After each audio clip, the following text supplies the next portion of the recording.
আমরা এত এত প্রজেক্টের কোড করি, এই কোড যদি কোনো কারণবশত ধরেন আমাদের কম্পিউটার নষ্ট হয়ে গেল বা চুরি হয়ে গেল বা যে কোনো কারণে আমাদের ফাইলটা হারিয়ে গেল বা ডিলিট হয়ে গেল, তাহলে কি ওই কোড আপনি রিকভারি করতে পারবেন? রিকভারি করার জন্য আপনাকে অবশ্যই একটা পন্থা অবলম্বন করতে হবে, যে পন্থা মূলত আপনার ডেভেলপাররা অবলম্বন করে থাকে। সেটা হলো গিট হাবে তারা কোড পুশ করে রাখে বা কোডটাকে সংরক্ষণ করে রাখে গিট হাবে।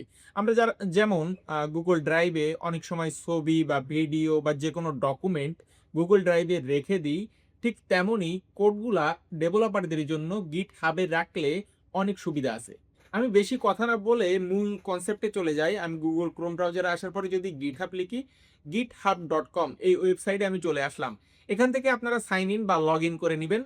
আমার যেহেতু লগ ইন করা আছে, সো আমি যদি এখান থেকে প্রোফাইলে চলে যাই, দেখেন আমার গিটহাবের যে অ্যাকাউন্ট সেটার ভিতরে কিন্তু চলে আসছে।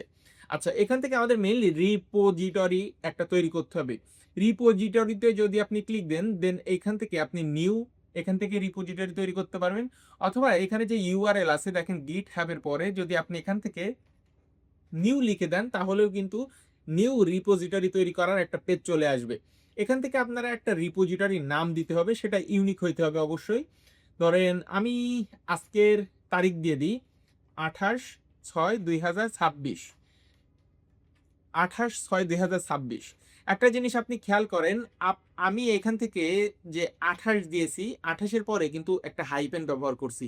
আমি যদি এখান থেকে হাইপেন না ব্যবহার করে স্পেস ব্যবহার করতাম, সেটা দেখেন অটোমেটিক্যালি GitHub কিন্তু একটা হাইপেন দিয়ে দিয়েছে। অর্থাৎ আপনার যদি কোনো স্পেস ব্যবহার করেন, সেই স্পেস কিন্তু অটোমেটিক হাইপেনে রূপান্তর হবে।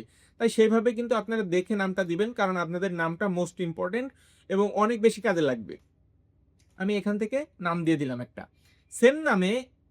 আচ্ছা, ক্রিয়েট রিপোজিটরিতে ক্লিক দিলাম। দেওয়ার পরে দেখেন আমার রিপোজিটরি কিন্তু তৈরি হয়ে গিয়েছে।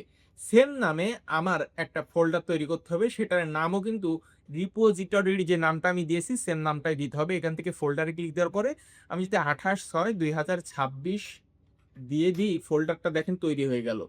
এখন এই ফোল্ডারের ভিতরে আমি যত যত কোড করব, যদি আমি একটা কমপ্লিট ওয়েবসাইটে তৈরি করি, এই ফোল্ডারের ভিতরের যত কোড আছে, যত ফাইল আছে, সবকিছু আমার গিটহাবে চলে যাবে। আমি যে ফোল্ডারটা তৈরি করেছি, এই ফোল্ডারটা আমি ভিএস কোডে কিভাবে ওপেন করব, কন্ট্রোল কে কন্ট্রোল ও দিয়ে দিলাম, ফোল্ডারের লোকেশনটা দেখিয়ে দিলাম, সিলেক্ট ফোল্ডার।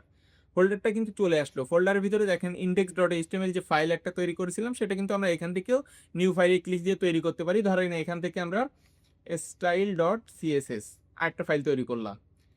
আচ্ছা, index.html ফাইলের ভিতরে ধরেন আমি কিছু কোড নিয়ে আসি। ধরেন জেমিনিকে বললাম আমি জাস্ট কিছু কোড আমাকে তৈরি করে দিল। আমি ভিএস কোডে আসার পরে index.html ফাইলের ভিতরে কোডটা আমি সেভ করলাম। প্রথমে একবার সেভ করেছি। আচ্ছা, এইটা আমাকে এবার রিপোজিটরির সাথে কানেক্ট করতে হবে। সেটা কিভাবে করব? আমি এখান থেকে যদি কন্ট্রোল জে দিয়ে দিই, দেখেন টার্মিনাল ওপেন হয়েছে। টার্মিনাল ওপেন হওয়ার পরে যে কাজটা করতে হবে, আপনাদের একটু ইনস্ট্রাকশনটা দেখিয়ে দিই। প্রথমে দেখেন এখানে যে ইকো #28 রিডমি যে প্রথম লাইনটা আছে, এই লাইনটা আপনাদের দেখার দরকার নেই। প্রথমে যে কাজটা করবেন, গিট ইর ইট এই জিনিসটা আপনার কপি করে দেবেন, অথবা এখানে চাইলে লিখে দিতে পারেন। গিট ইনিট মানে ইনিশিয়ালাইজেশন, গিট ইনিশিয়ালাইজেশন। এখান থেকে ইন্টার দিয়ে দিলাম। দেখেন ইনিশিয়ালাইজড এমটি গিট রিপোজিটরি ইন, তার মানে এর ভিতরে তো কোনো কিছু নাই, ঠিক আছে। আচ্ছা, তারপরে দেখেন git add readme.md এই যে লাইনটা, এই লাইনটা আপনারা কপি করে নিয়ে আসবেন। কপি করে নিয়ে আসার পরে যে কাজটা করবেন, এই যে readme এই লেখাটা বাদ দিয়ে দিবেন। ডিলিট করে দেওয়ার পরে দেখেন git add, তারপরে একটা স্পেস দিয়ে ডট দিবেন, দিয়ে ইন্টার দিবেন। এই ডটটার মানে একটা আছে, আমি এই ভিডিওতে ডিটেলসে আলোচনা করছি না, আপনারা একটু সার্চ করে দেখে নেবেন। তারপরে git commit এই যে প্রথম যে জিনিসটা আছে, পুরোটাই যেভাবে আছে এভাবে আমি কপি করে আনলাম। আচ্ছা, এখানে দেখেন কমিট আছে, ফার্স্ট কমিট লেখা আছে। এখন এখানে কমিট কিন্তু ভিন্ন ভিন্ন হইতে পারে। কেমন ভিন্ন ভিন্ন? ধরেন আপনি যেভাবে কোডটা করতেছেন, এই যে পুরো কোডটা করেছেন অলরেডি, ধরেন এখানে 74 লাইন কোড করেছেন।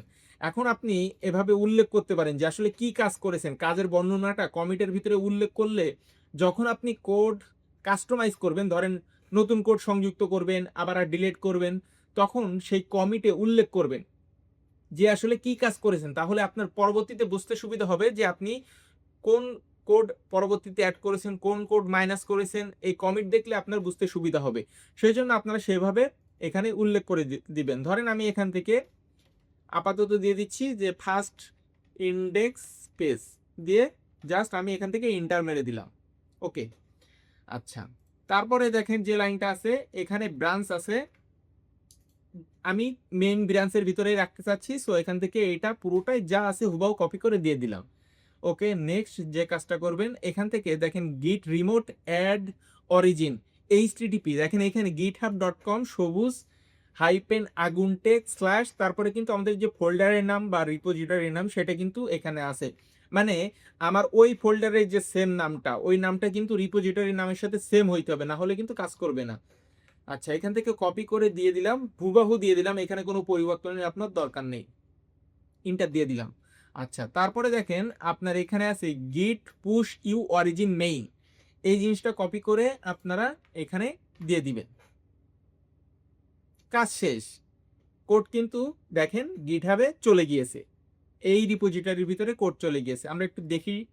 আচ্ছা, এখান থেকে এটা যদি রিলোড করি, দেখেন এইখানে ইন্ডেক্স ডট এইচটিএমএল, দেখেন এইখানে এটা কিন্তু মূলত কমিট ফার্স্ট ইন্ডেক্স পেজ। ঠিক আছে, 1 মিনিট আগে এটা আমরা কমিট করছি। ইন্ডেক্স এইচটিএমএল এর ভিতরে যদি ঢোকেন, দেখেন এর ভিতরে কিন্তু কোডগুলো চলে এসেছে। আচ্ছা, এইবার যদি এই কোডের ভিতরে আপনি সংযোজন বিয়োজন করতে চান, তাহলে সেই কোডটা কিভাবে কাজ করবে সেই প্রসেসটা আপনাদের একটু দেখায়। এইবার কিন্তু প্রসেস অনেক সহজ। প্রথমে যে জিনিসগুলো দিয়েছিলাম সেইগুলা কিন্তু একটা ফর্মালিটিস মেনটেন করে দিয়েছি, কিন্তু এখন থেকে আপনার প্রত্যেকটা জিনিস দেওয়া লাগবে না, 2-3টা লাইন লিখলে হয়ে যাবে। আমি কিছু প্যারাগ্রাফের লাইন এখান থেকে যোগ করেছি। আচ্ছা, এই জিনিসটা এবার ধরেন আমার আগের কোডের সাথে কিন্তু মার্জ হবে, সংযোজন হয়ে যাবে। গিটটা কিন্তু মূলত একটা ভার্সন কন্ট্রোল সিস্টেম। ঠিক আছে, আপনার এই যে যেমন উইন্ডোজের ভার্সন আছে বা প্রত্যেকটা জিনিসের যেমন ভার্সন আছে না, আইফোন 10 ব্যবহার করেন, 11 ব্যবহার করেন, এভাবে আপডেটেড ভার্সন হয়। ঠিক তেমনই আপনি কোডের ভিতরে যত কোড যুক্ত করবেন সেটা কিন্তু ভার্সন কন্ট্রোল হিসেবে আস্তে আস্তে বাড়বে এবং কমবে, এভাবে কিন্তু কম বেশি হবে।